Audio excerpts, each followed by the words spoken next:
আসসালামু আলাইকুম, ডাক্তার সাদ। আজকে কথা বলবো পাঁচটি উপদেশ ট্রিপল পিডি পেশেন্টস যারা রয়েছেন তাদের জন্য। ভয় পেয়ে মুভমেন্ট কমায় ফেলা যাবে না। যার যেই মুভমেন্টটিতে ভয় রয়েছে সেটা অল্প অল্প করে করতে হবে।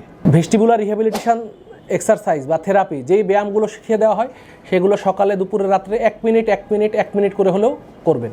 স্ক্রিন বা জটিল প্যাটার্নযুক্ত জায়গা যেমন শপিং মল, বাজার, কোলাহলপূর্ণ এরিয়া, ওপরের উচ্চতা কিংবা বদ্ধ জায়গা, এগুলো যতটা সম্ভব এড়িয়ে চলবেন। তবে আস্তে আস্তে সেটার এক্সপোজার বাড়াতে হবে। মানসিক চাপ ও উৎকণ্ঠা যতটুকু সম্ভব নিয়ন্ত্রণে রাখবেন। প্রয়োজনে একজন অভিজ্ঞ সাইকোথেরাপিস্টের থেকে কগনিটিভ বিহেভিয়ারাল থেরাপি বা সিবিটি নিতে পারেন। ওষুধ নিয়মিত সেবন করবেন এবং অবশ্যই নিজে থেকে ওষুধ বাদ দেবেন না। আমি আবার বলছি, ওষুধ নিজে থেকে ঠুসঠাস করে বাদ দিয়ে আমাদেরকে জানাবেন না।